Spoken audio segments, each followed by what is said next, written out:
call to order this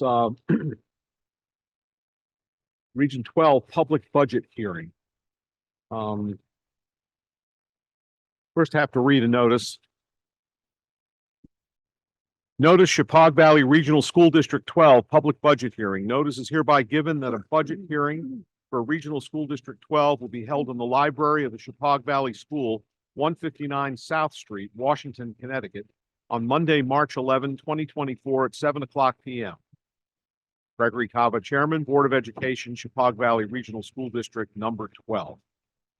Okay, at this point, the first item on our agenda is an overview of the budget process and the 2024-2025 annual budget for the region. And for that, I'll call on Dr. Lori Rodriguez, our interim superintendent.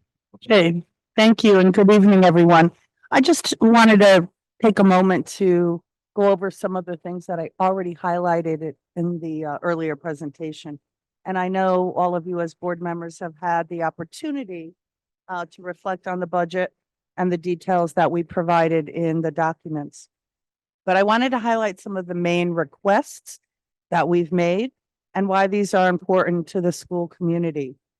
And even more importantly, how these are integral to the priorities and commitments that you will see in our strategic plan. All of our requests and enhancements focus on student learning through new programming and innovative opportunities for students, community partnerships, ensuring the well-being of students and staff. And this, of course, includes the enhancements in security. As you know, one request includes a reading program, which has already been piloted by our elementary teachers, reported by 100% of the staff surveyed as highly engaging for our students and capable of providing what is needed to enhance their foundational reading skills. Now, although this is mandated by the state, we selected a program that we anticipate will elevate rigor and relevance and student interest, and all key ingredients in fostering not only students' love of reading, but being able to build their skills as well.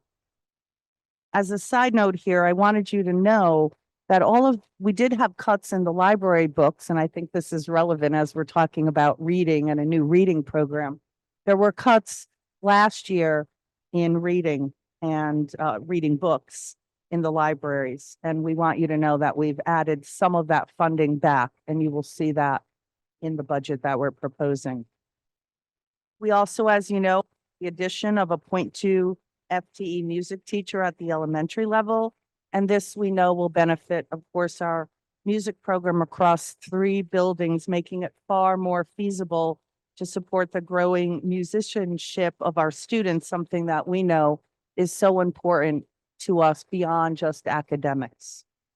The request we have, as you know, for a math interventionist at Chippewa is a priority. And this is after a reflection on our students' math performance data over time. As they enter 6th grade, this certainly becomes even more critical.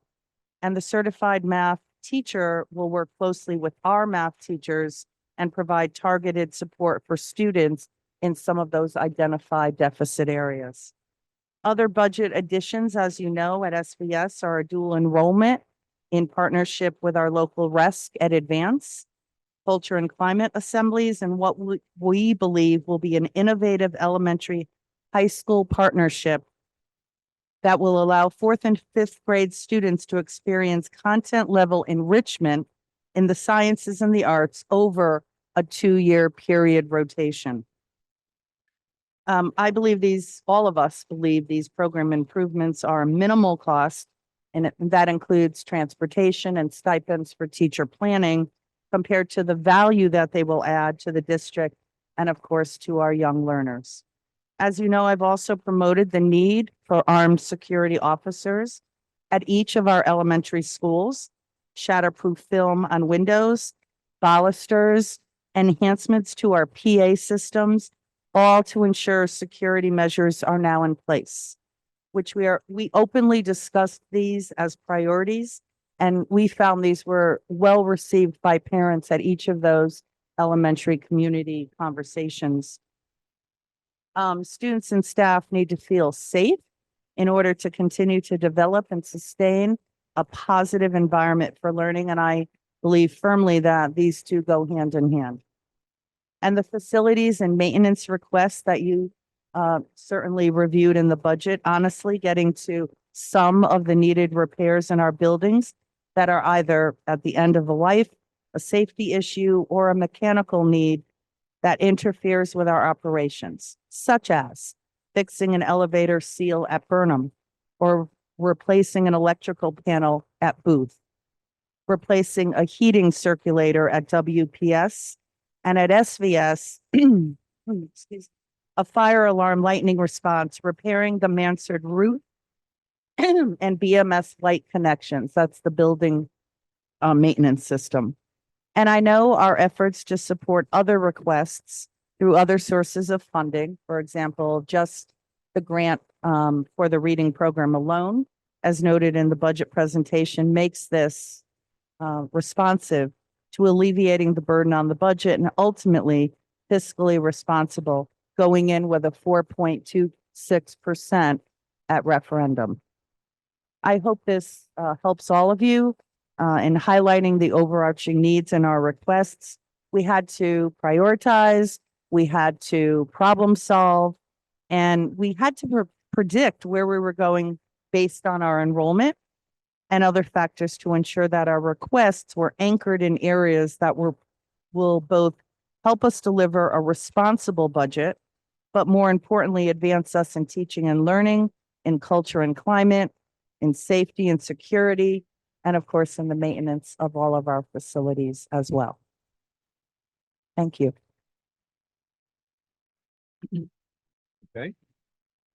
At this point, I'd like to open the floor to public comments regarding the 24-25 Region 12 budget.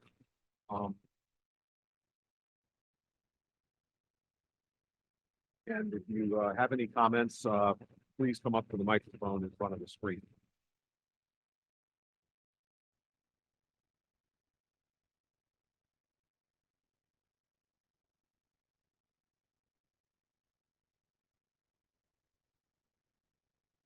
Good evening.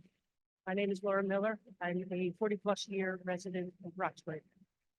I am standing in front of you as a member of the Chippewa community.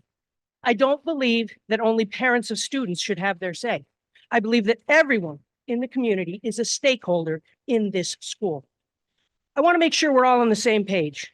We all have or should have the same goal: the best agri-science education for the current students and those who will attend Chippewa Valley Agri-Science Academy in the future.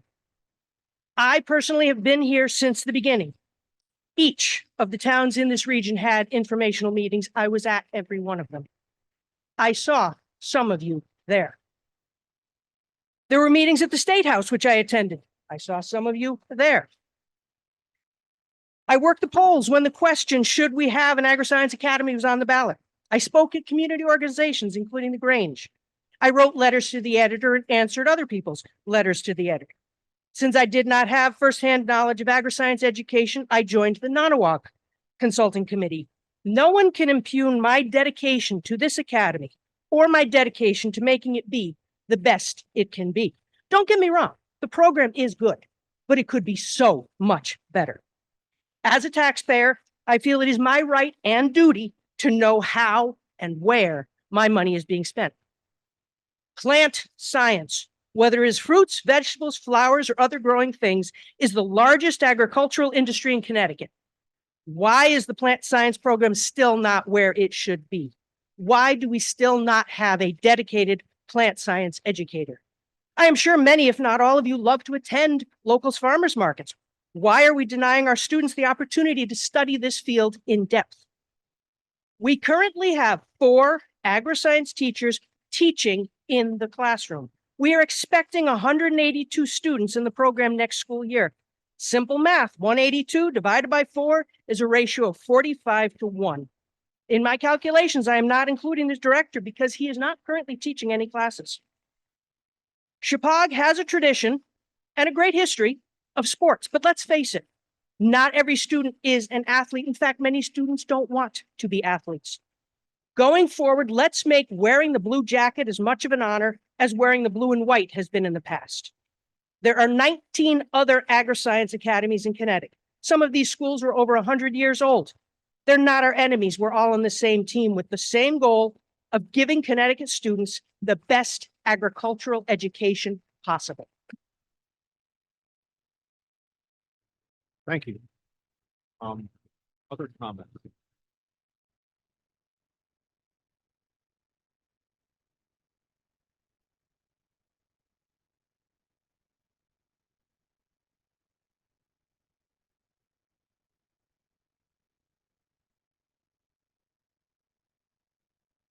My name's Jessica Granger. I'm not as organized as Laura Miller with her thoughts. But I want to make sure I came today to show my support for the school and the community and share what I can to the best of my ability. I am a stakeholder. I am a parent. I'm part of the community. I'm in the ag industry. I'm on the advisory committee for ag. I was also a part of the start of this ag program for this school when I was a resident of Danbury, before I moved my family to Roxbury. I tuitioned my daughter into Booth as an elementary student and made it a point of my daily life to support the development and approval and acceptance of this ag program getting started here at Chippewa while I was a Danbury resident. I believe our program could be much more robust. I feel at times it's almost not taken seriously by students and teachers, Board of Ed. I did listen to the last Board of Ed budget meeting. I hopped on late because I was late coming home from work. But I did rewind it and listen to probably 95% of it.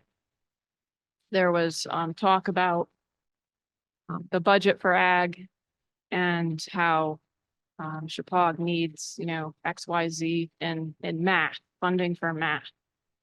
And, this is so much more important than gardening.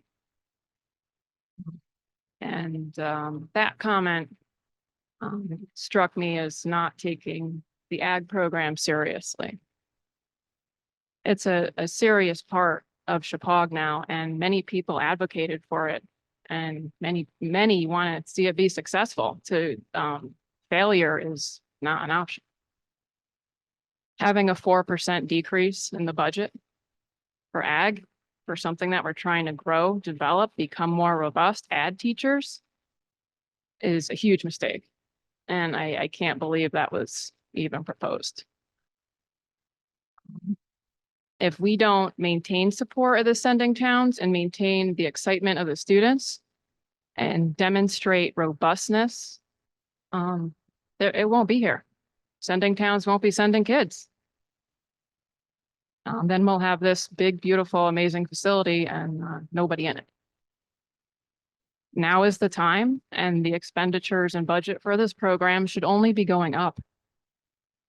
To be cutting right now it blows my mind. I've spent some time looking briefly at other programs. I forgot to mention that I'm an alumni of Nonnewaug's Ag Science program. Nonnewaug was a great program. It probably still is. And I remember we were able to do a rotation at Nonnewaug when we started out, and then we expanded our education and learnings and took more advanced classes in ag.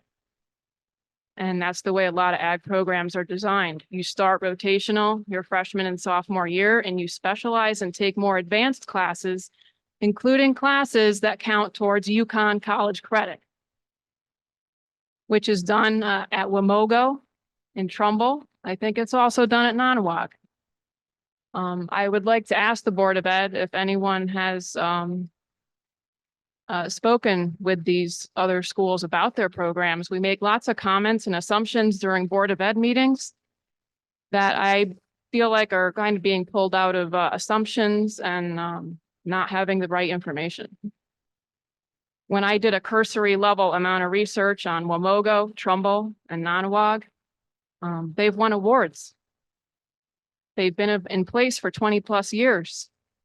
They have robust programs. I believe Wamogo is nationally recognized. And kids are earning college credit for UConn junior and senior year. And to me, that's really serving the student body. And I've also read that ag students are 20% more likely to achieve a 4-year degree after high school than non-ag students. So there's a lot more we could be doing better to set up our community and set up our kids for success in the future than we're doing right now. A 4% reduction in the budget is a huge mistake, and I'm surprised that the ag department even supports that. Thank you. Thank you. Other comments?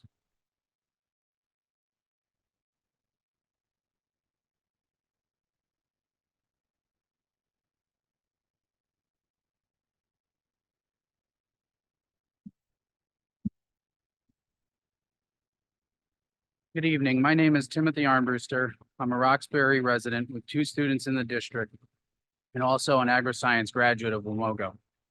I'm here tonight to speak about the proposed agri-science budget and the rejection of the position of a 5th educator by the superintendent's office. At the March 4th, 2024 Board of Education meeting, Tyler Cremines, the vice principal of agri-science, presented the budget for the agri-science program and future goals of enrollment. According to the information provided in the slideshow, the number of students that were enrolled in the program for the current academic year 23-24 is 151 students, and that was the number provided to the state as of October 1st. That number of students is what the state bases its ASTE student grant money on. With 151 students, that puts our student to teacher ratio at 37.75. With the anticipated enrollment being increased to 181 students, that brings our student to teacher ratio to 45.25 students per teacher.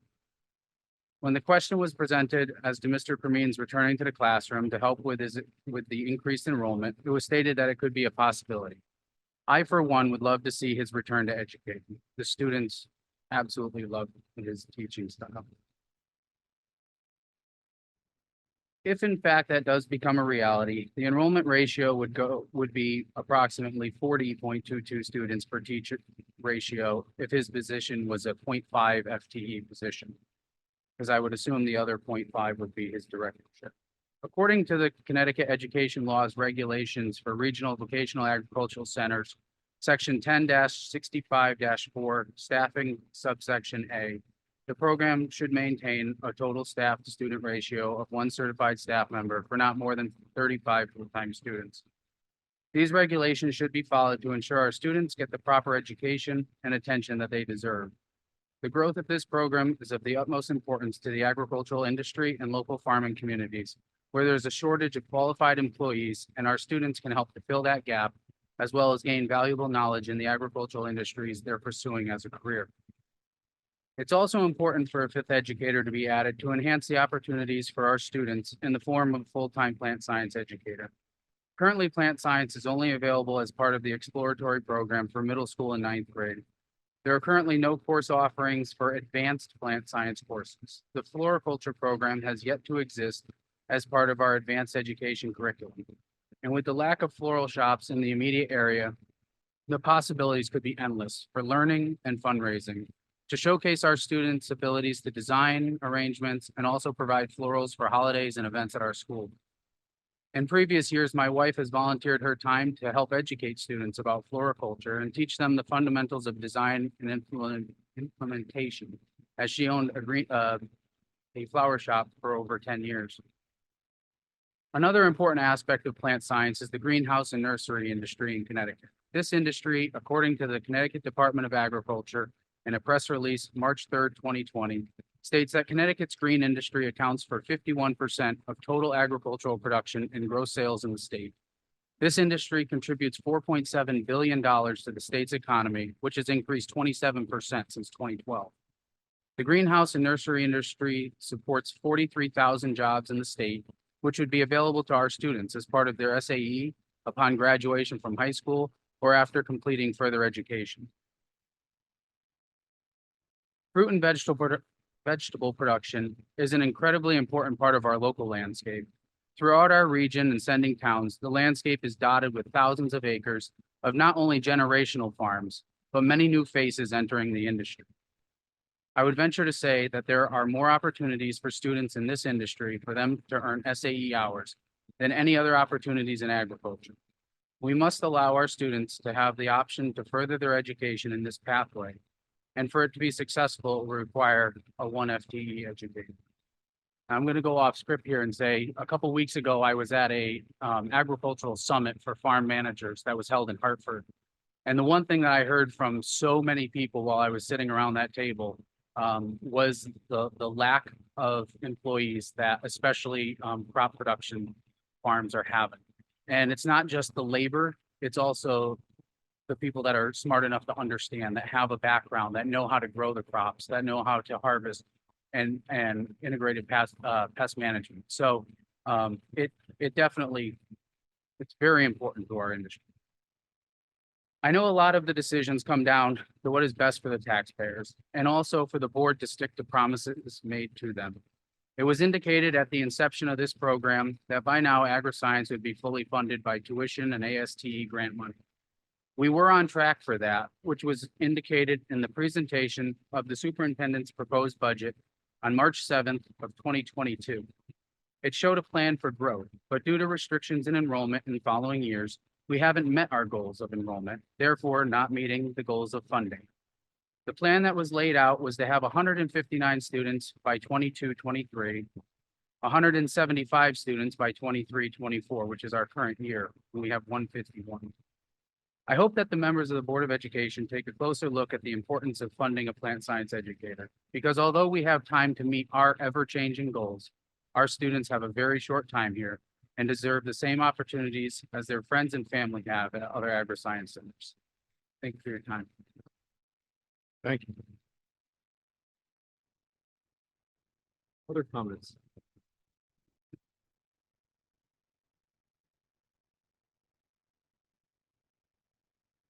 Hello, my name is Linda Cooter. I'm a resident of New Milford. I have a sophomore here at Chapag. I didn't plan to speak, but so I am here solely just as a concerned parent with a student in the program who is flourishing in the program, would probably not be flourishing in the high school that she would be assigned to, primarily because of the class size here at Chapag. We are farmers. We have the Mayapple Farm. We are a sustainable sheep farm. We donated sheep and breed them for the school. Our kids have been farmers, like it or not, whether they have chosen to or not, since they were able to walk. Just this weekend, we traveled across over the Hudson River to hear Joel Salatin speak about the future of farming, and James Rebank, who are New York Times bestseller authors of sustainability of farming. So our children went with us also to absorb this information. We are thrilled with how our daughter has been exposed to things, even though she has raised donkeys and birthed lambs and raised pigs and chickens and ducks and incubated chicks, all the things that not every student coming to this program has the opportunity to do. What we have found is the value, as we have a child who's now heading off to college in the fall. What we are finding is the value of having an agricultural background. Our children have also been in 4-H in the Litchfield County Shepherds Club for the past 10 years. So they've really absorbed a lot of opportunities that not every child who lives on a farm has before coming here. I also am the daughter-in-law of a 101-year-old plantsman who owned the first plant nursery in the Pelham, New Rochelle area. Plants are in every aspect of our lives. And one thing that was discussed this weekend was, and it's not a new topic, but the importance of plants interacting with pollination and bees and the whole crisis that's going on. As we look towards, with a sophomore, starting to look at the pathways for college. Our daughter happens to be interested in marine biology. Plants are effective in every aspect. They're going to come into play in every pathway that is taught here. So to me, I just kind of shocked that it's even a discussion to not move forward with a permanent faculty member in this pathway. But I do want to say how much we appreciate the administration, the faculty, the programming that happens here. And it just makes sense to increase it rather than. Thank you.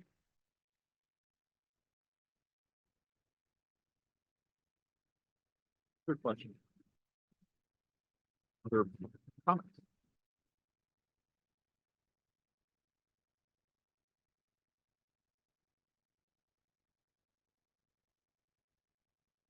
Okay. If there are no further public comments at this time. Okay.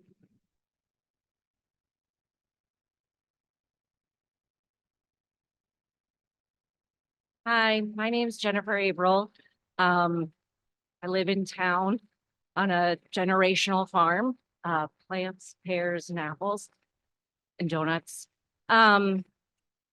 I confess I don't participate in much of the board meetings, so I'm just learning some of this now. My apologies. But I would like to make a plug for ag science and another full-time plant teacher. I work in the Montessori school and I know class size is really important in interacting with your students and making sure that you have the time and wherewithal to really elevate their learning. I also believe strongly in learning about the plant sciences. If we don't have someone dedicated to that field within our ag program, thank you. How are we going to get people how are we going to get the students where they need to be in order to move forward within the plant and ag community outside of the school? So, thank you. Thank you.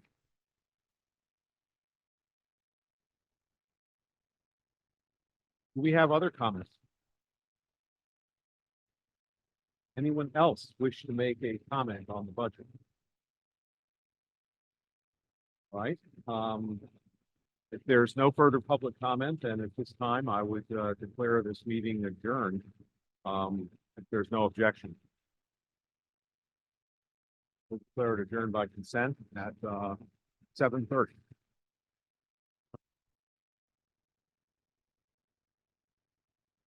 Thank you all. Appreciate your input and your comments.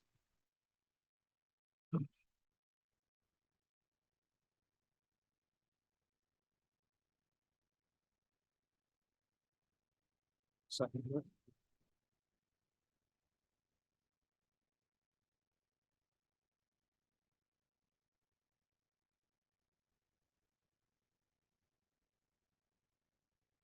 All right, at this point, I will call to order the meeting of the Chicago Region 12 Regional School District 12 Board of Education meeting, March 11th, 2024. And at this point, I'll ask our secretary to determine if we have a quorum. Joe Abdallah, Here. John Bonito, Greg Hava. Here. Victoria Salen, Stephanie Kolnick, I'm here, Angela Macchiarulo, Alex McNaughton, Justin Ongley. Here. Jen Pody. Here. Jane Sargent, Pete Tagley, Mary Weber. Okay, we have quorum. Well. Okay. Is there any public comment on matters on this evening's agenda?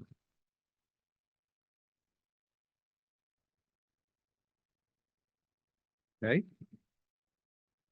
Hearing none, we'll move on to reports and I'm sorry, to the consent agenda. On the consent agenda are the minutes of the March 4, no, actually they're not. We don't have those. They're not available yet. So we will come back to those at another time. So that's scratched from there. There's nothing on the consent agenda. All right, reports and recognition. Start with I'm going to forego my report because we've got a lot on the go on the superintendent. So I know you saw in my Sunday highlights something new we will need to discuss at the administrative level. And that is Bill SB 363, which is moving to the floor. There was a public hearing and it has not yet passed. It is being brought forward in the context of a much larger education bill. The language is clear. Not later than January 1st of 2025, each regional board of education shall establish a parent council. And I did send you all of that information, but I just wanted to mention it because many people don't know anything about it. The bill does require, if passed again, that regional boards of education establish this council for each school under its governance with a sufficient number of parents or guardians. And if you read through the language, it does have parents nominating and electing each other to serve. I know you saw also the role that they will play, and it's pretty extensive. I have to be honest, though, I mean, this is a good thing. Partnerships are always a good thing. We partner with parents all of the time. They're part of our hiring committee, as you know, from the recent hiring committee we just had for the director. So it's, again, helping advise through decision-making with the schools, primarily the principals of each building.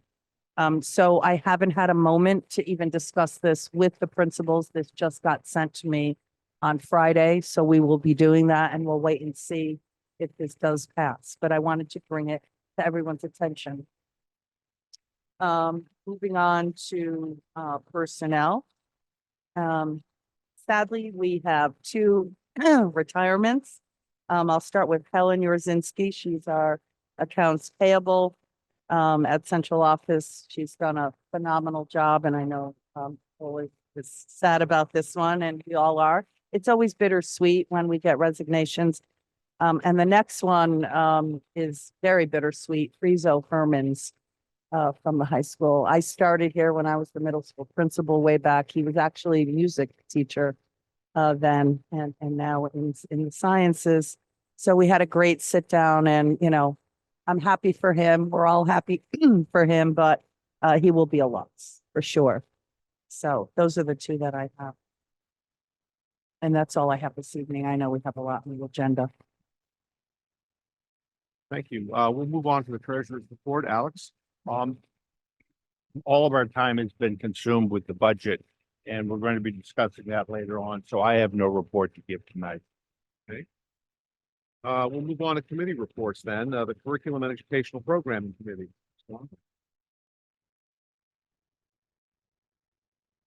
Nothing new. Our next meeting, I think, is the 26th of March. That's something. Yeah, yeah. Second, yeah, so I'll have nothing to report next week either, so. Okay. Thank you for the advance on that. Speaking of advance, we'll move on to Ed Advance. Our Board of Directors met last Thursday by Zoom. During this meeting, we approved the adult education program to apply for multiple federal grants, which are through the Connecticut Department of Education. These are part of the Adult Education and Family Literacy Act and the Workforce Innovation Opportunity Act. And these grants are greatly needed for their program. Also, we approved the Advanced Head Start program to create a change in scope for their current operations. Due to 2 years of declining enrollment, they will close a classroom and reduce their class sizes from 17 to 15. And this will begin in September. We also approved our Board of Directors meeting schedule for the 24-25 year. That's all I have. Okay, thank you. Finance and operations. Once again, our meeting this morning was canceled since, nothing had really happened since last week. So I have no F and O report. Okay, thank you very much. Policy Committee, I have nothing to report to you. We have not had a meeting. Negotiations Committee, we will be having a meeting this week with council. And we will be starting the process of negotiating with our custodians union, our nurses union, and our non-certified staff paraprofessionals. Strategic and long-range planning. Cody. So we met today, this morning, instead of the FNO meeting, we decided to take that time slot and meet just to kind of get a sense of where the committee will be going moving forward now that the strategic plan has been created. So what we're excited about is that once Carrie Snowden, our director of curriculum, starts in April 1st, she will meet with the team and go over the timeline of how the timeline will unfold. I was excited to be able to get a better sense of the direction of where long range plan will go from now on. And so we will meet on May 13th at 6 o'clock. Once Carrie gets her feet wet a little bit and has a chance to meet with the team, and we will have a stronger sense of what next year will look like. We will be meeting quarterly. And just being able to follow along with the staff and the administration about the direction that they're taking with the strategic plan. So we're really excited about being able to present and inform the board more as this carries on. Thank you. Okay, we're going to move on to old business. Discussion of the superintendent's proposed 2024-2025 budget. Leave the floor open. Any questions, discussion, points? Yeah, I'd like, we heard from 5 people tonight. And it seems that there was a common theme in all 5 of them. It was about the plants program at AgriScience. And I think that maybe we need to look at that and see if it's possible, what we can do to maybe bring that 5th teacher on this year rather than next year, or this coming year rather than a year later. I know the budget is tight. But I think at least we should try and figure out what the actual cost would be to put this person in place for this year.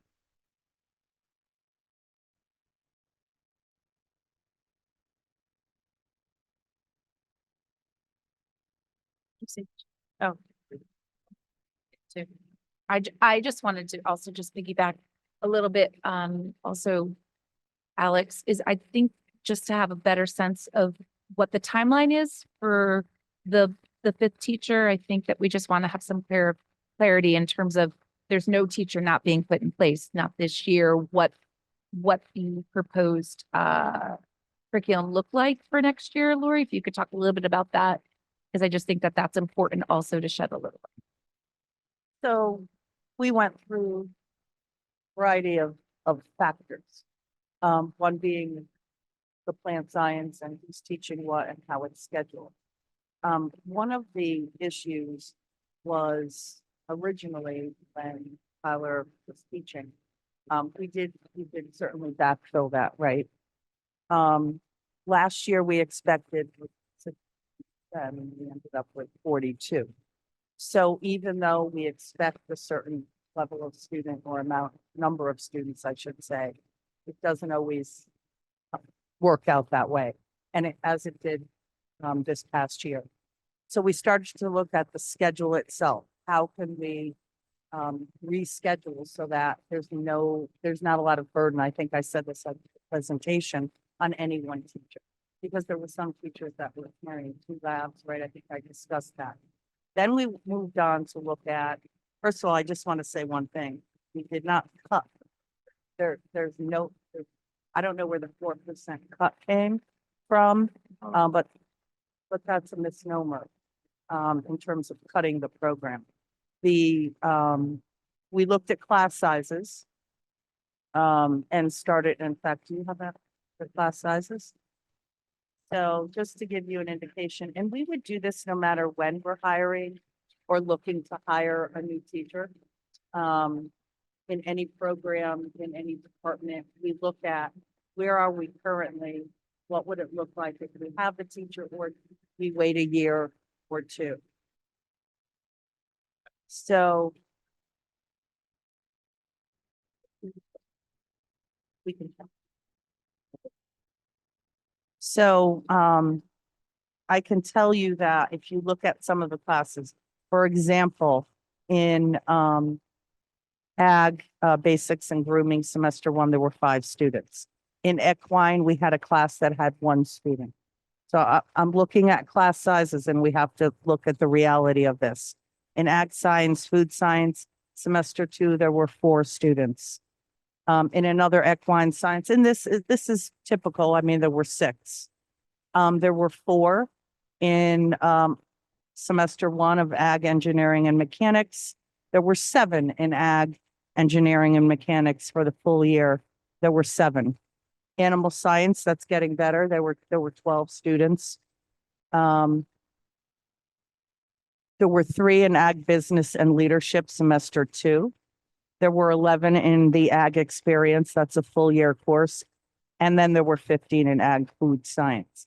So when you look at, if we, let's just say for the sake of argument, all 60 students do come in next year. We are also losing out of that 26 are leaving. Okay, so it's not full 60 and we're not losing, right? Because there are those that are graduating and moving on. So when you look at the scheduling, bringing Tyler on to teach another class, which was actually his idea, not ours. You look at class size, can we sustain it for a year? Because we've been doing it, obviously. Can we sustain that for a year? Get right side up on the cost, right? Offsetting the cost. Because when we brought part of that is because we brought Tyler on as a administrator. And so that's where you see, we didn't cut anything in the program. That's why you see the reduction.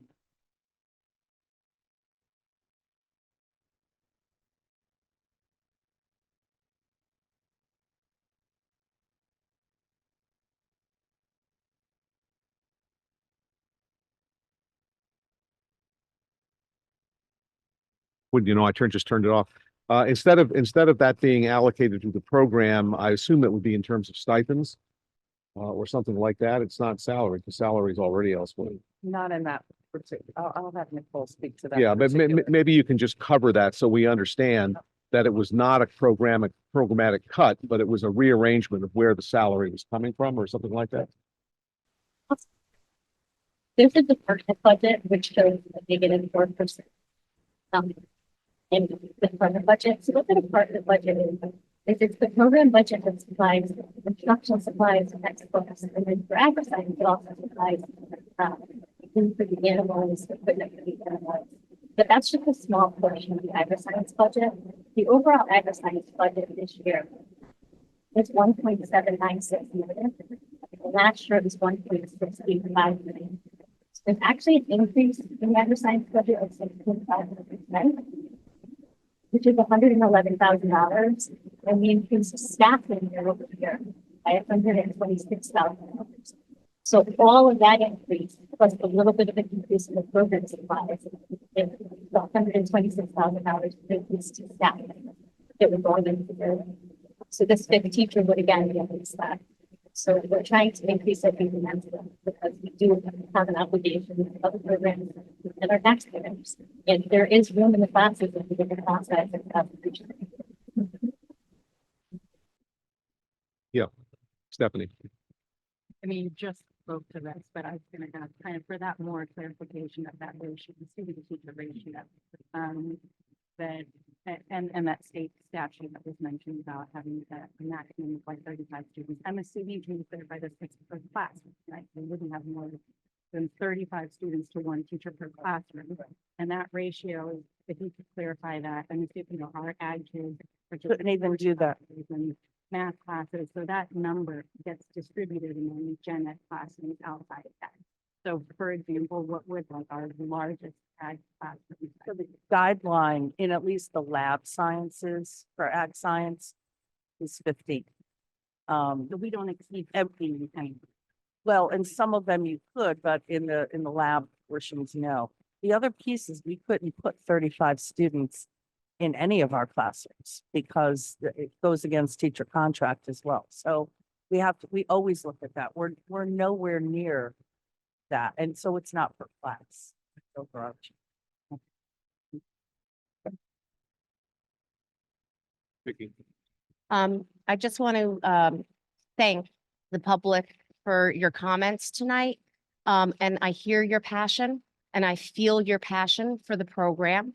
And I think that we are all passionate about the program as well. So thank you, all of you who spoke.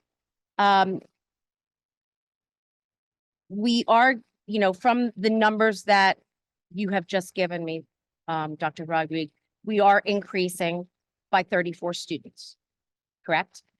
So, and I was a little confused myself when Tyler was asked if he's going to be teaching next year. It was a possibility.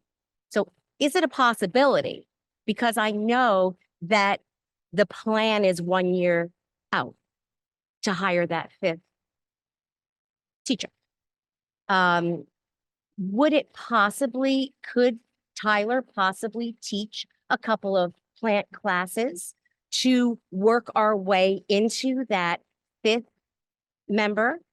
staff member in 1 year? Because I know that we're not saying no to that fifth staff member forever. It's just temporarily, it's for 1 year. But could he possibly go into the classroom and teach some of those plant science classes that everyone is eager to have?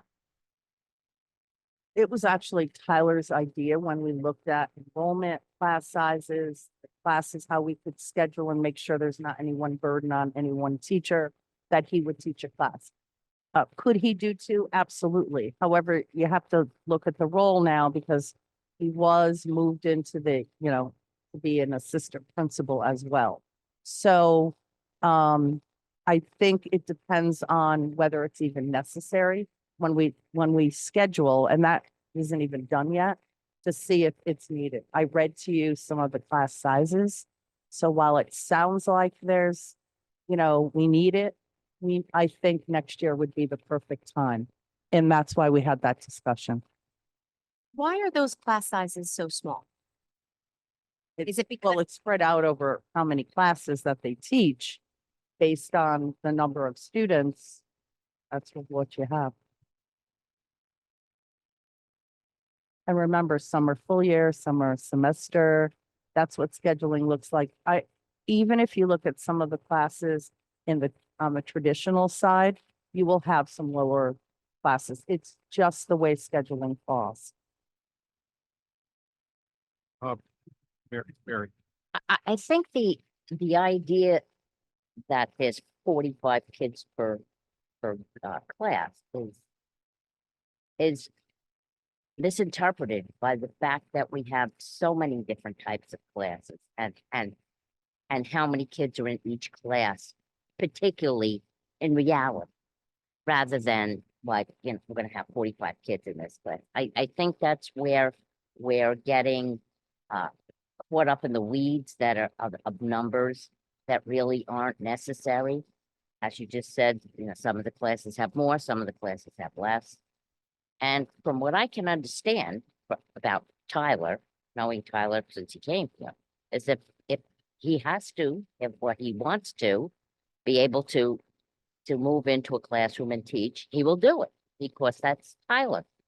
And So I kind of agree with you. And I know we will put in the fifth teacher next year. But if we don't have to do it this year, so that we can keep a promise to the community and keep costs down, that would be appropriate too. Look, it's always difficult to decide among how many priorities that we have. And there are many. And no one's saying that agri-science is less important to us. It's absolutely not. It's extremely important. And as you said, we're all passionate about it. We all support it. And I think Tyler and all the staff there knows that.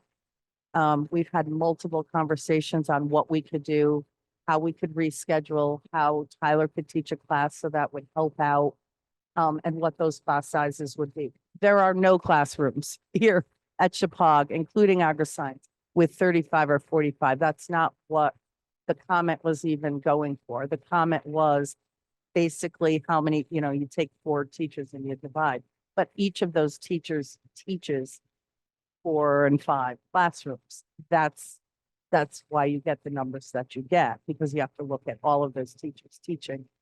You have 20 slots with those many students, you can get lower numbers.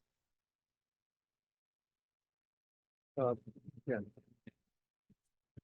And just to clarify, the math interventionist is for middle school. It's for 6 through 8, or is it? No, high school it as well? will be through high school as well. Okay, and that's important too, because all of the students, including the agri-science students, are required to take that. So that is a benefit to every student in the school, not just to the agri-science and not just to the Chapag students as well. So that's a vital position for every student.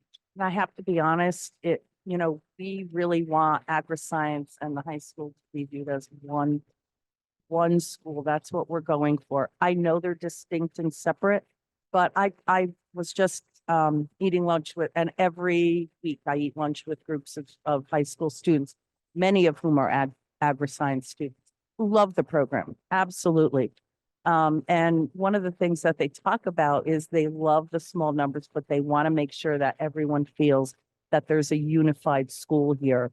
So when any superintendent would look at all the priorities, not just, what can I do here and not over here? That's the last thing on our minds when we're trying to look at all the priorities.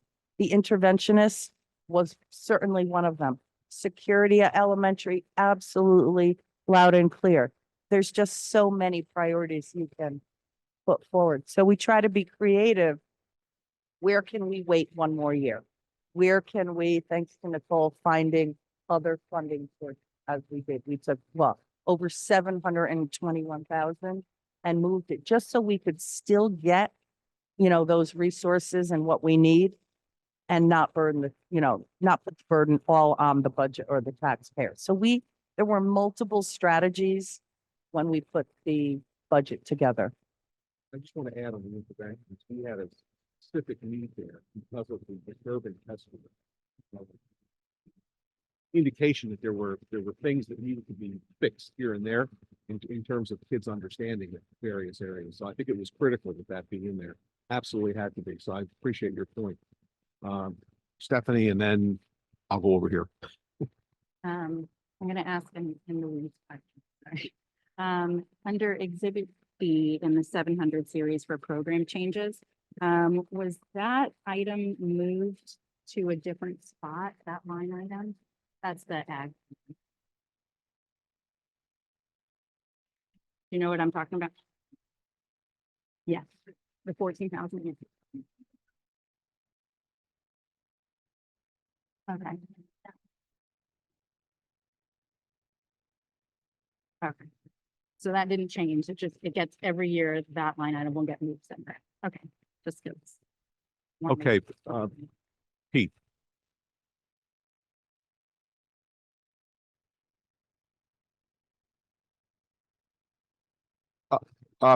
Roxbury's big increase. If I'm not mistaken, Pete, I believe it's because of the number of students that, the allocation of the students. Roxbury ended up with a lot more kids and the other 2 towns, Washington and Bridgewater, reduced. in size. And so it was a transfer of the percentage of children are coming from Roxbury is larger than it was before. And that happens every year with different towns. Next year, it might be Bridgewater that gets larger. The year after that, it could be Washington. And that rebalances and reallocates the amount of money that each town has to pay because they pay based on the number of students that live in that town and come into our school system. And we do not count the tuition in students. Any student that's tuitioned in to say Burnham or Booth or primary, those do not count if they're coming from outside of the three towns. It's only the students from the three towns and how they're allocated. And that's why Roxbury's went up this year. Last year, it went down significantly. So if a town that looks at this, a number like this, no matter what town it is, and says, well, we're just not supporting the budget, how do you correct something like that? If you had to reduce, in order to get your budget passed, if Roxbury turns out in force and defeats the budget, how do you fix something like that? You can't. Yeah, right. It's a state law. I mean, the state law tells us how we have to allocate between the towns in a regional school system. And we have to allocate based on the number of students. So the only solution to that problem is to have more students in the other towns and fewer students in Roxbury. And it just doesn't work out the way. This happens every year. Every year. Last year, Bridgewater got a huge Right, increase yeah. because of that. So look, I mean, it's basically the problem is that they were successful in attracting people with children to their town. And sometimes you become the victim of that success because you end up with a higher percentage of the school budget. But if the others reduce, if they all increase at the same rate, then you really don't have any changes. But when one town increases disproportionately to the others, or where other towns decrease and one increases, they're going to have a larger share of the budget as a result of that. So if we were one unit, it wouldn't matter. We were one family, it really wouldn't matter. It still gets determined by each town's Yeah, you see, participation in this is the chief difference between a regional school district and a municipal district. If, for example, you were the town of the city of Hartford, where it's one school district for the entire city, you don't have allocations among taxpayers like that because you've got everybody paying their taxes to the city. We have three different towns, and because of that, we have to redistribute the budget every year based on the enrollment from those towns. It's one child, one whatever, Right. $1. That's really what it is. Okay. John. Yeah, I think I took the challenge to comb over the budget a little bit too seriously because I've got quite a few questions. Because I believe that a 4.5% increase is too much, regardless of town shares. In regard to the assistant principal, the move from director to assistant principal, probably all of the ag programs in Connecticut, the director teaches. Manawag, Bill Davenport taught many classes when he was director. So I don't see any problem. If the move from director to assistant, the administrative move,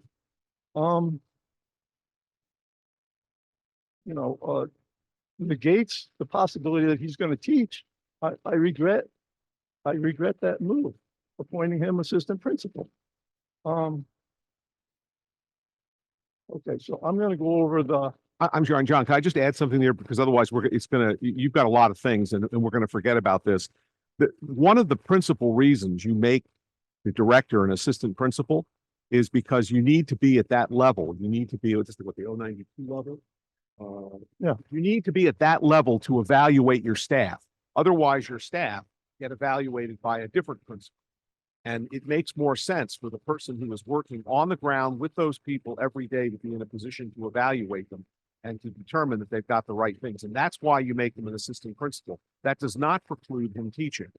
It's just that we have put him at that level of an assistant principal for a variety of reasons, not the least of which, one reason was to make the program, give the program a more prominent role. But the other reason is so he can evaluate. The primary reason so he can evaluate his staff.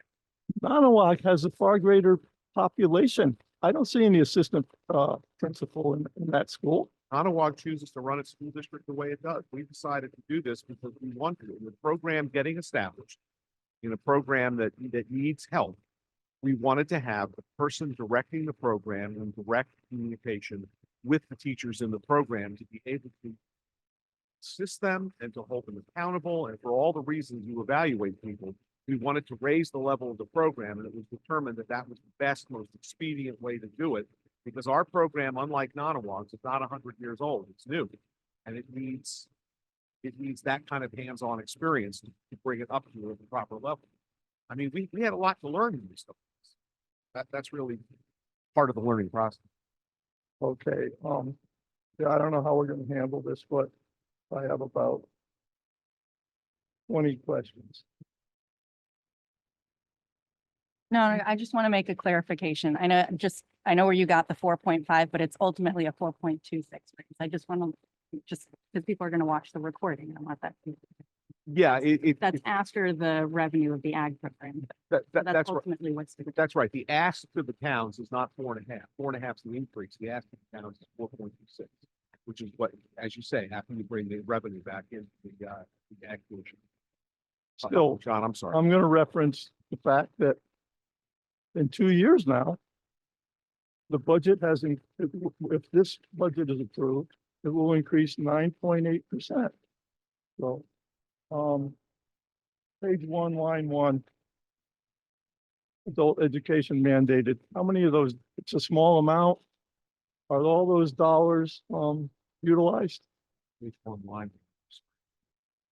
Exhibit A, page 1, line 1. Like, no.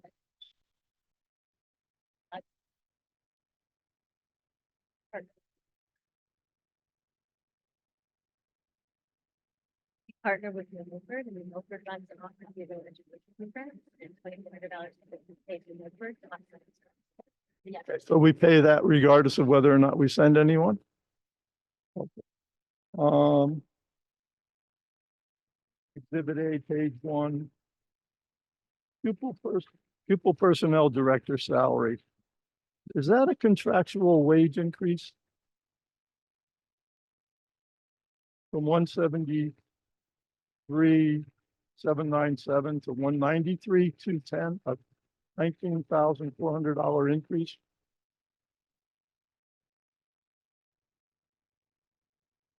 Well, here it is.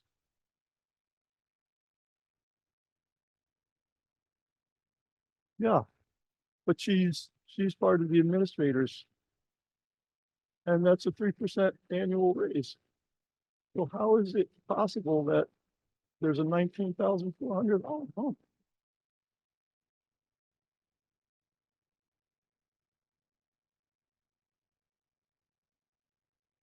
When we looked at, and we haven't gotten to this, obviously, talked about it.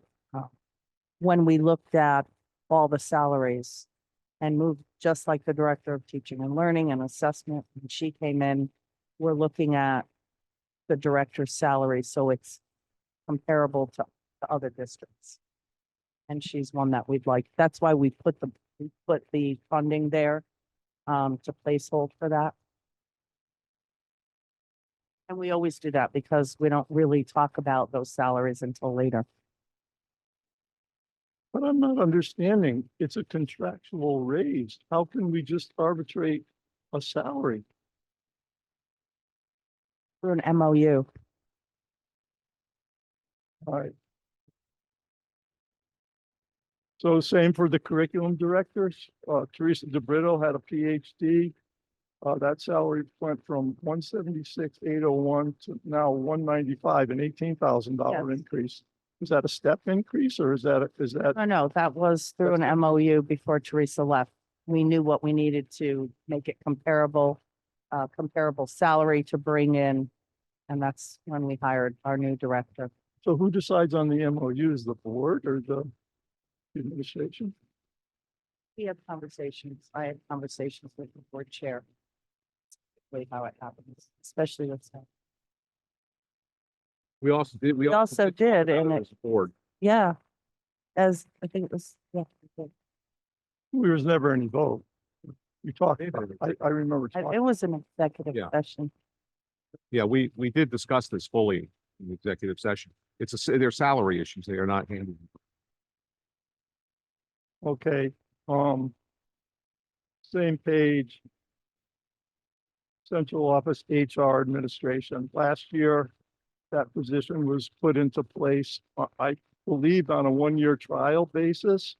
I don't believe the board ever voted to extend that position. Talked, even discussed about extending that position through the end of 2025. But that's a $52,000. We discussed that in the executive I- session, I- that same meeting, John. So after we had that discussion, we came out and voted. Yeah. We voted to approve those salaries. We actually voted on that after we came out of executive session. So yeah, we discussed all this, John. This is not something that came out of left field. It was discussed. I think you were at that meeting. I was, but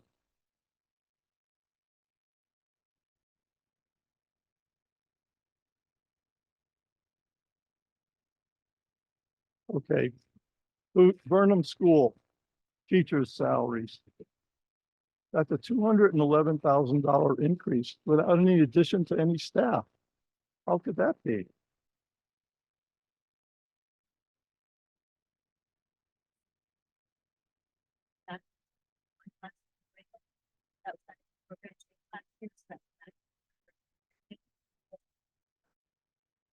We there added two was an teachers to addition? that school. Huh? You had 4 teachers before, we added 2. So you should expect to see a significant increase when you're increasing the size of the number of teachers by 50%. John's got the floor, please. You want to add something? Yeah, I just, I've been here for 21 years and I don't get into the weeds because we hire people to, superintendent and staff go through everything. But to me, the budget's a number. That's how I always look at the budget. I don't get into the weeds of where the money goes, how it's done. We have committees that discuss this during the year. And so my theology is I always look at the final percentage of increase and what is the climate that we're in fiscally in the country, in our state and whatnot. And then I make a determination whether I think that's a number that will work. But I never get into the weeds. And board members have a tendency to get into the weeds because they feel it's their job, and maybe it is. But we hire the people to put everything together. And we presume that they're doing a good job, and while we may have a number in our heads, that's how I look at the budget. And for me to go through, I don't disagree with John, but to go through line items and all those things, to me, I don't get involved with that. So I look at the number, and I say this to board members: do you like the number or don't you like it? Is the number going to pass the public or it isn't? When are we going to hear from the selectmen and the finance committee chairs when they look at this and come to us and say, well, maybe I don't like that, or maybe not too bad? I don't know, but I don't think you could pass the budget without the town's chief and executives and whatnot also speaking to us about what they think of what we produce. I mean, I think it's a gamble sometimes to say, well, we produce 4, 5, 6%, and then not have any input from the finance committee chairs and the towns and the selectmen and whatnot. I always think it's good to get a total view from everybody in the since we're 3 towns, to see what the tenor of the environment is. That's how I look at things. And I very rarely, John's much better at it than me. I just don't get into line item after line item after line item. We have committees that do this during the course of the year and whatnot, and it does produce numbers. But to me, the budget is strictly a number. That's how I look at the budget. Okay, before you go on, the superintendent had something she wanted to. No, certainly all valid points. I just wanted you to be aware that Nicole and I met with each selectman as we had promised, so that we could give them a heads up on, kind of some of the details of the budget and where we thought we would be landing or close to it. That was number one. And then we are scheduled to meet the 18th, 19th, and 20th, I think it is, with each of the boards of finance. So certainly get to hear how they feel. Well, ultimately, the people determine whether the budget goes or not. So it depends how it sits with the people who are paying the taxes. And the selectmen are a key ingredient to getting your budget passed. And the finance committee chairs, it's important that they help to support whatever we produce during the course of this year. This is the culmination of the work that we've done during the course of the year. This is the number.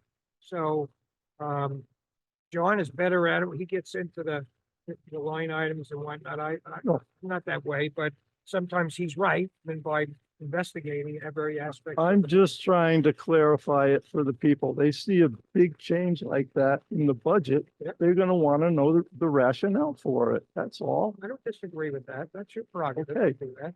But this is how I handle it.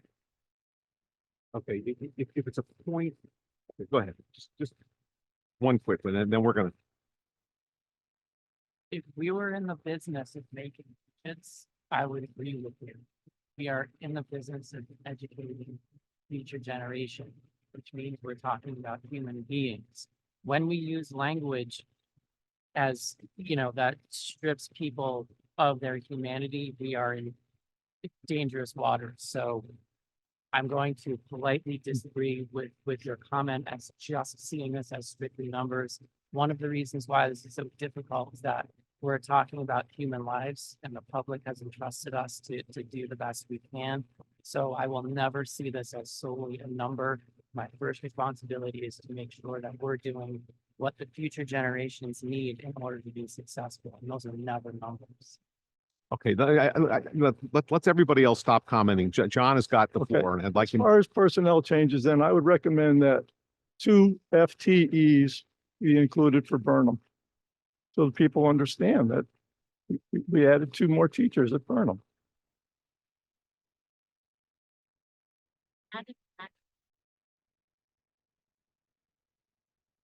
They're currently in the building. Who's covering that? Was added into last year's budget? Program change. Well, then, Yeah. The way that we, but it increased 211,000 since last year's budget. you're looking at the line. item now. Yeah. Last year, the line item was the new line. item. Oh, it was in the program change? Okay, sorry. Yeah. All right, I understand it now. okay, Special ed teacher for ag. Okay, so I'm assuming that there's an educator currently in the ag program who is certified in special ed.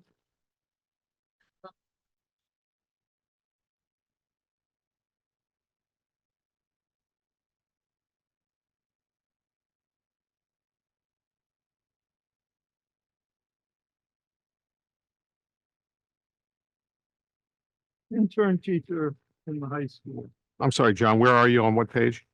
same page. Okay, Excuse me, now it's on page 2, okay, 4th line down, intern teacher. Is that a substitute teacher? Because when I did my substitute teaching, I didn't get paid. $10,050. Yeah, intern. Is that considered a substitute or Me too. is that? I have that same position in this exact same building. I'm very fortunate that Region 12 gave me that opportunity.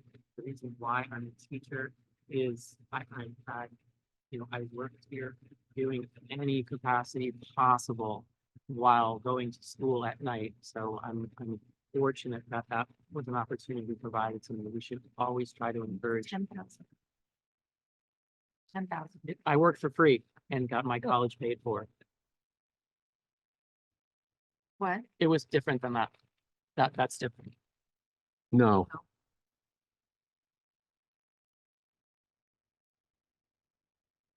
Okay,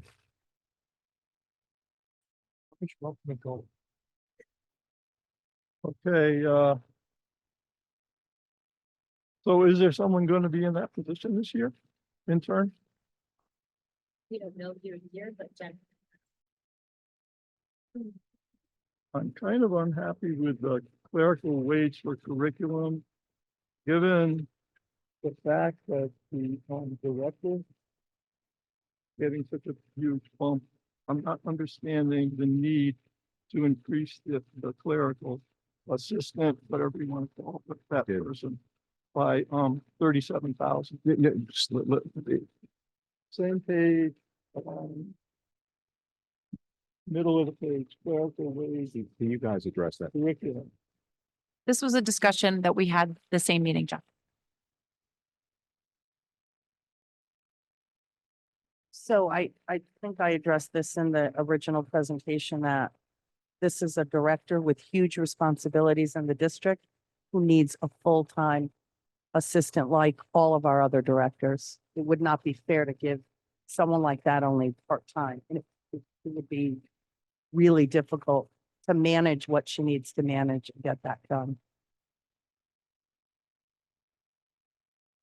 Seeing further down, almost to the bottom of the page, maintenance wage district-wide, that increased by $20,000. Any particular reason for that? There are three people in that line. Those are that's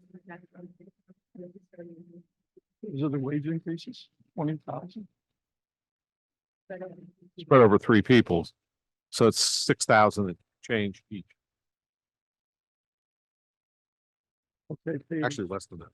page 3. I just want to say, I did note many decreases, basically, a lot smaller than most of these increases. Pupil services, way down at the bottom, contracted pupil services, $77,000 increase. Contracted. Oh, people services contract. Those are special education costs. Alex, do you want to give a presentation? Those support special education. Okay, is there any addition would there be any addition to the special ed budget because of these, increasing special ed students in the ag program? How is that covered outside of, let's say, outside of the ag program? The support. When sending school, when our 7 towns send us agri science students from their schools, those students require special services. Those schools are sent with supplemental bill so that they get special education services, and we provide the services on our staff, which is why we added additional staff so we can support the students. Okay, thank you. I just wanted to make sure that the public knows that, the sending towns will cover part of those services. So I'm assuming that in the next line, the Pog Valley Partnership, I'm assuming that is an increase in the number of participants. It's actually not an increase in staff that's required for some of the participants. Staffing with special education students change. Sometimes they're for one-to-one para or a dedicated nurse. So that's where that changes. Thank you. Page 4. Student database support, that increased by 27,120. It's support of 10 or 12 lines down. That's the addition of Blanket, which is a data warehouse that we implemented as a software program. What does that do? So I referred to this, link it was in the presentation, I believe.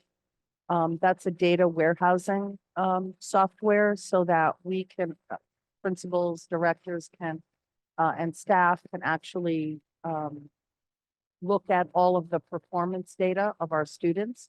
So when we have to make informed decisions in how to make instructional shifts, and really target the needs of our students, we can pull up reports and extract reports from that. Okay, about 2/3 of the way down. Building upkeep ag for a new facility.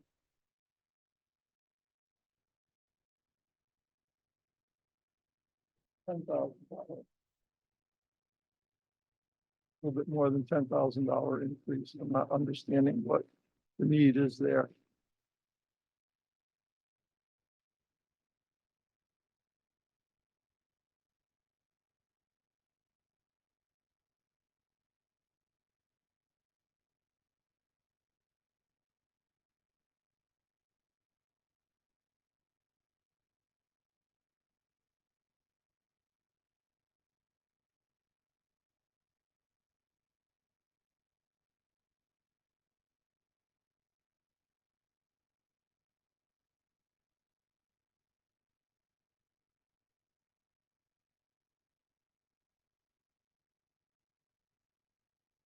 Yeah.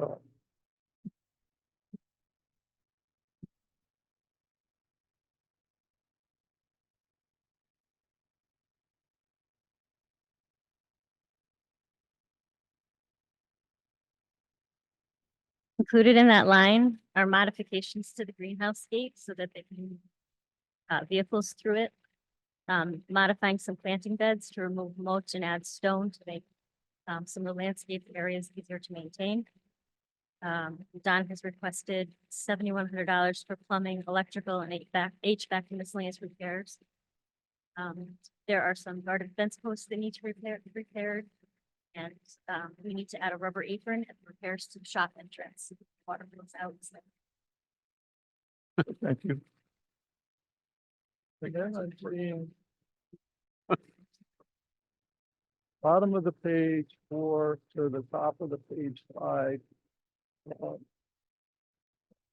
100% increase in small dollar amounts, but for grounds upkeep, Booth, Burnham, Washington Primary. Is that wage or?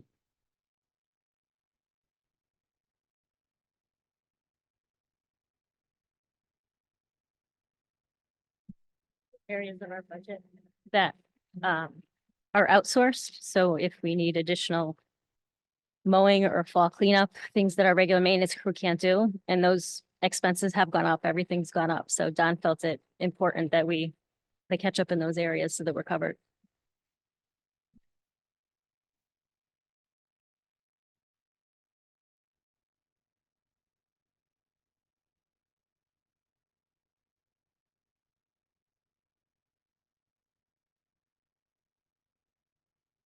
Okay, so what line item included that one full-time certified math interventionist? Where is that in the budget line item?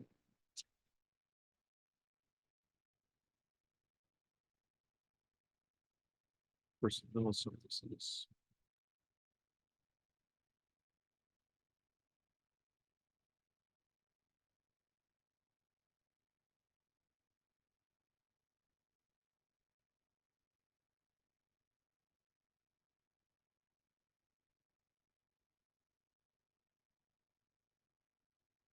It's on the first page, John, about halfway down. You'll see teacher salary, middle school, guidance salary, and teacher salary, high school. That salary is split between the middle school and high school departments.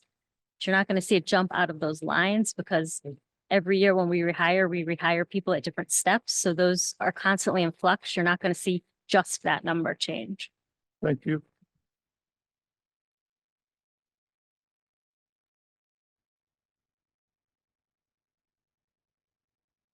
Okay, on the way in, I caught the principal. The workbooks. I believe that's page 7 and 8.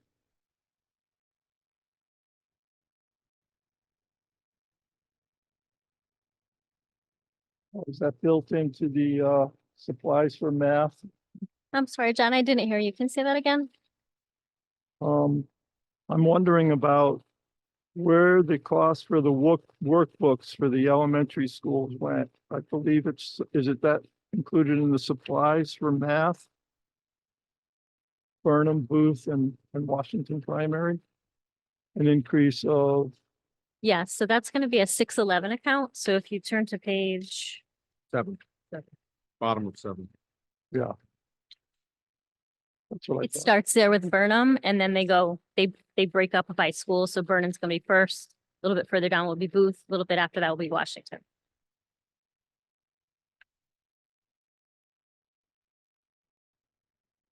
Page 10. Electricity at, wait a minute.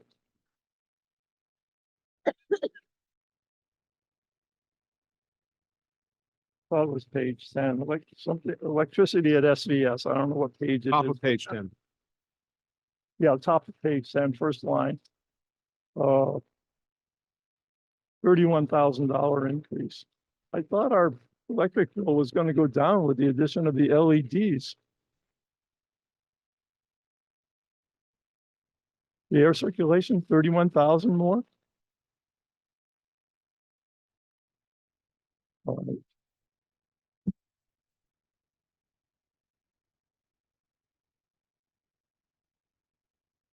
And then, okay, so I see, thankfully, page 11. There's a $70,000 expenditure for the electrical panel at Booth. Is that going to get installed over the summer or It's gonna be longer than that. take longer? Yeah, that has a long lead time. Yeah, it's got to be designed first, then it has to be brought in. We may have located one, Oh, you think you've located a replacement? possibly, possibly. Okay. Because originally Don talked about it being a 30-week lead time, but you found one.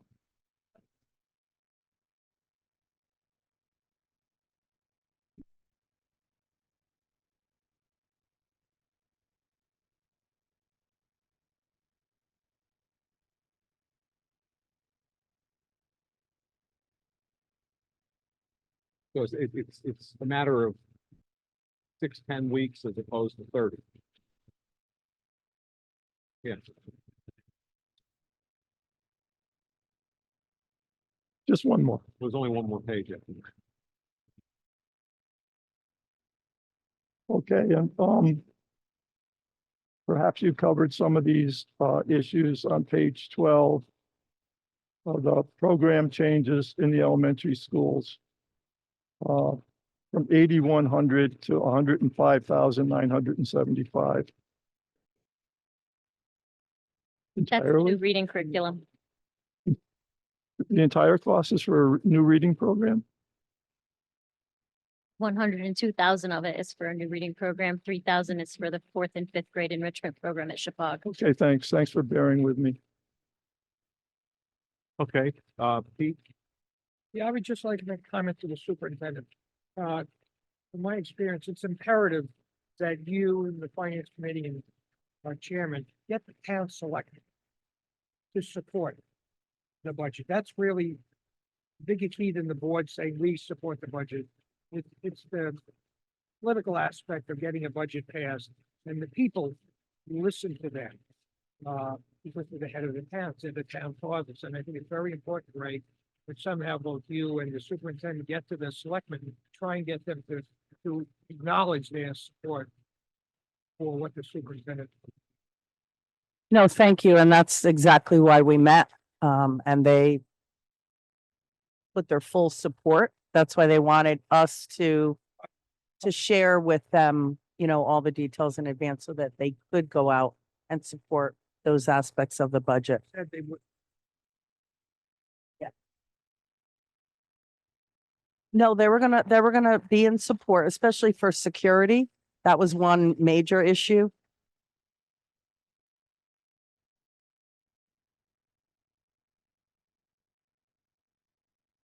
I think you will find that they will assist in getting that word out. They'll, I mean, if they're in support, they'll let it be known. They're not going to be quiet about it.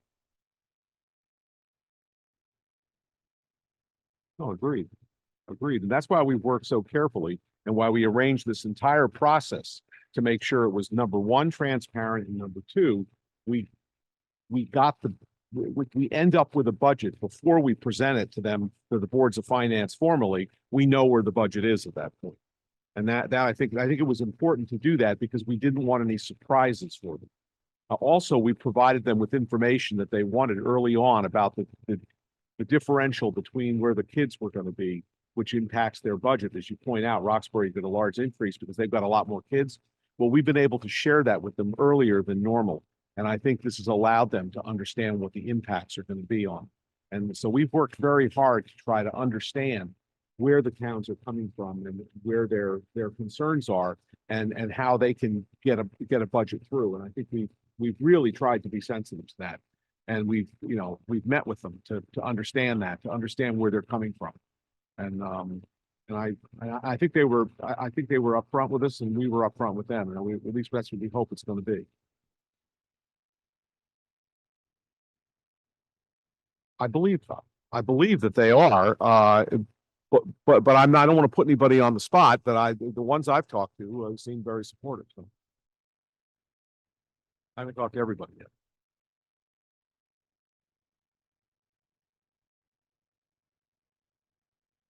Okay. Any other questions or input on the budget? All right, well, we will continue this discussion. We'll be having a budget workshop to discuss these and to discuss the issues that came up at tonight's public hearing at our next meeting next week, next Monday. And then after that, the Monday following that, we'll make a decision as to whether to send this budget to the taxpayers. So that's the process. So keep your questions coming if you have them. And I appreciate, John, I appreciate your woodshedding that and going through it and taking us through it tonight. That was important to do now. So I can't thank. Not only for myself, but I think it's important that people look at it and know where the increases.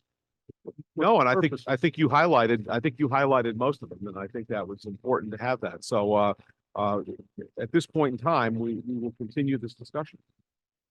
Okay, so I'm going to move on to the next item on the agenda under new business.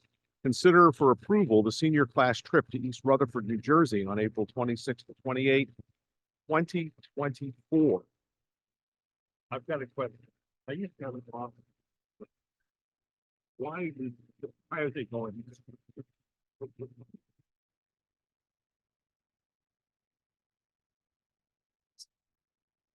Do we have an explanation? Yeah. So it's an overnight, obviously, it's their class trip and there are multiple stops. One included Six Flags. They do breakfast, they have a, youth playoff, package. They go to dinner. They do admission to American Dreams Nickelodeon Universe. They do mini golf. They go to medieval times. I mean, that's why it's an overnight trip. Yes. And, I think that was it. So that was the, yeah. I was gonna say, fortunately, they're young and can have the energy to do all those things in a weekend, basically. Okay, is there a motion to approve the senior class trip to East Rutherford, New Jersey, on April 26th to 28th, 2024? Is there a second? Is there further discussion? All those in favor, please signify by saying aye. Aye. All those opposed, please say nay. All those abstaining, please so indicate. It is unanimous, 12-0. They're on their way. All right, the next item is to consider for approval the draft document Region 12 Increasing Diversity Recruitment Plan for March 15, 2024 submission to the CSDE, Connecticut State Department of Education. Yeah, I'd never seen it put that way. Okay, yes, so I know you did receive, I sent you a digital copy of this, but I want to give you a hard copy as well. There were just a couple of minor changes we made. And split it down. I already, Oh. yep.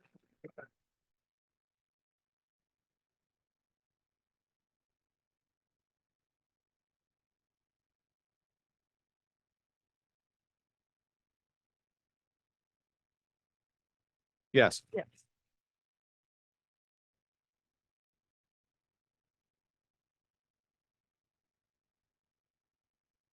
So let me walk you through it first. So this is obviously something that is mandated. So every district had to put one together. We looked at models. There were actual webinars that the state put together just to show you how to go through the process. I will be honest, I took a lot from our strategic plan. It was a beautiful thing because we did have that section in our plan, and they're going to be looking for those districts that actually align with the strategic plan. So it's a good thing. They do ask you to do a theory of action. You'll see that on the front page. I want to thank Dr. Rue and Carrie Snowden, who did hop into a Zoom and worked with me for a day and over a weekend. So we had to have certain goals under recruitment, under hiring, and under retention of staff, of teachers. So you'll see the goals in the left-hand corner. And you'll see this is their format, not ours. So all we had to do is plug in the responses into the boxes. But we did, we did put a lot of thought into this, how we would expand our recruitment efforts and and we had already started this, so it wasn't honestly anything new. We just signed up this year with Education Week, Top Jobs, and that gets a huge audience, a very diverse audience. So we're posting there as well, rather than the traditional REAP. And then you'll see goals if you move on. You'll see all the strategies in the what columns, how we would expand recruitment. Then you go to hiring.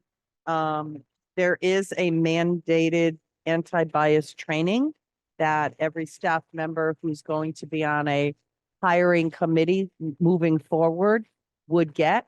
There's a really wonderful, it's a brief training that the state provides in a video so that everyone can get this training, anti-bias training, before they hire new teachers. That's part of this.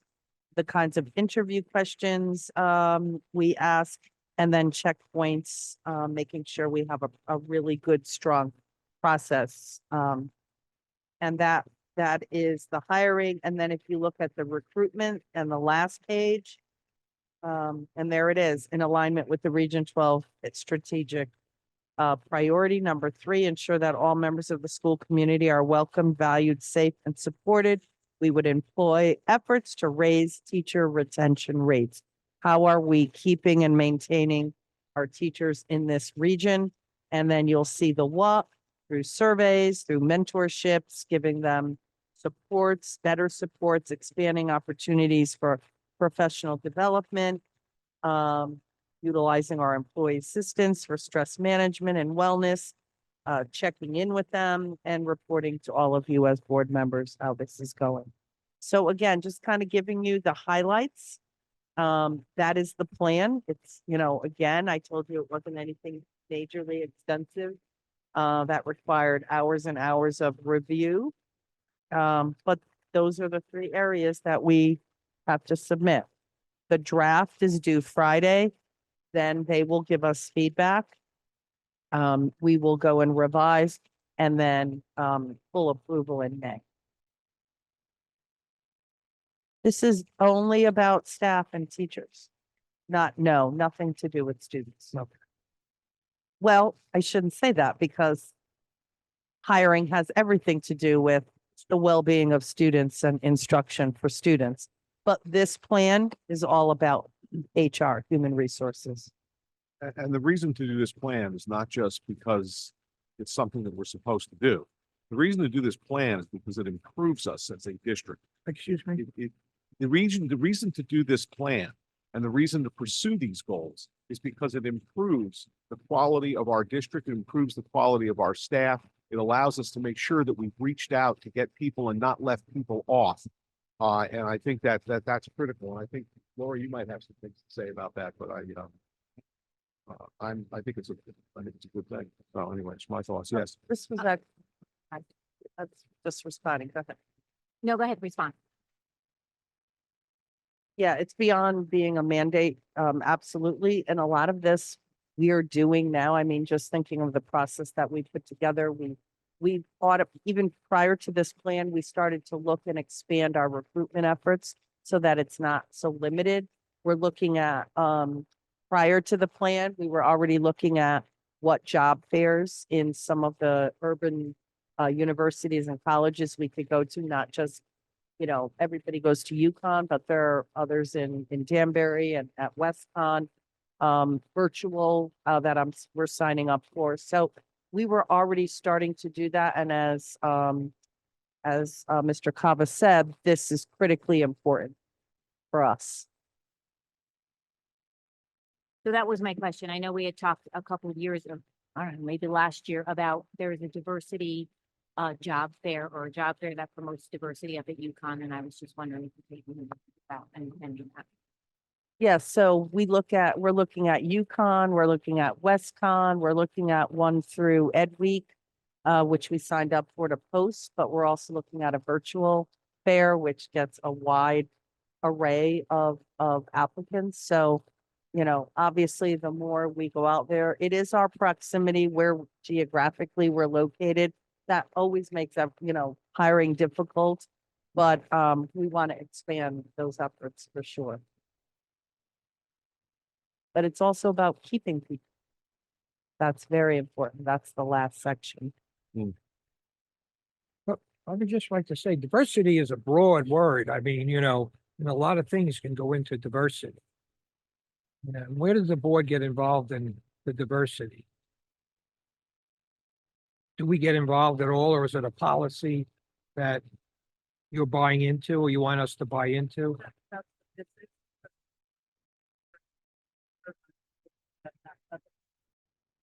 I can hear you. You get involved in many ways. For example, you will always be on hiring committees. You're always invited to serve on those.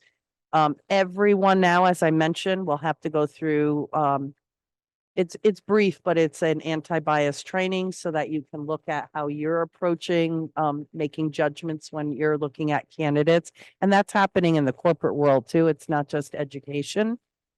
So you're getting involved on many levels with diversity on the staff side, for sure. Correct. Yes.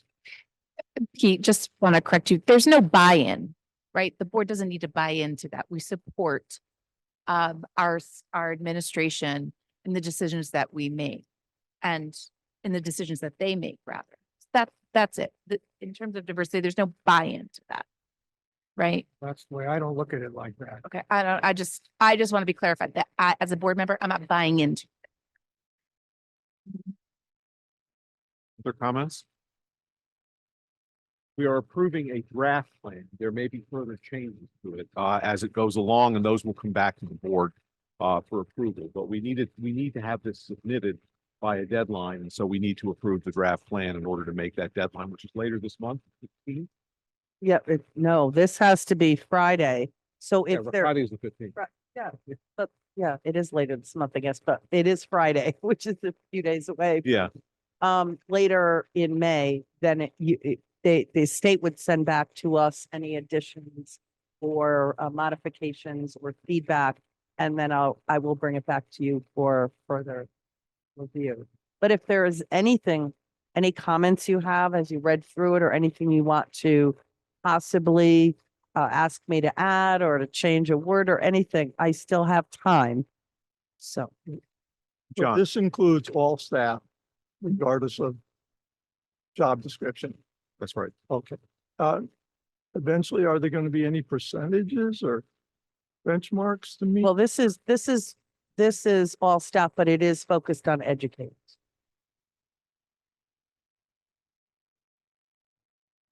And also don't forget, when we passed our strategic plan, this was in our strategic plan. This was deemed to be a strategy of this district going forward to improve this district and to improve its staff and to improve the opportunities and prospects for our children. And so now we are coming up with a draft plan that implements our strategic plan. And then we're going to continue moving on with the things that are in there to implement this plan once the state signs off on it and then it gets finalized. Well, I'm also thinking there's an educator shortage as it is, you know. There in many areas. Roots are going to be. Yeah, we really need to make sure we consider every critical point for us. Okay, if there's no further discussion, actually, right, I need a motion on the floor. Is there a motion to approve the draft document Region 12 Increasing Diversity Recruitment Plan for March 15, 2024 submission to Connecticut State Department of Education? There's a second. Moved and seconded for further discussion. All those in favor, please say aye. Aye. All those opposed, please say nay. All those abstaining, please so indicate. It is unanimous, 12-0. Thank you very much. At this point, I would like to entertain a motion to go into executive session to discuss a Chippewa Valley Education Association Memorandum of Understanding. Is there a second? All those in favor, please say aye. Aye. All those opposed, Say nay, all those abstaining, For the please room. abstain. We are now in executive session.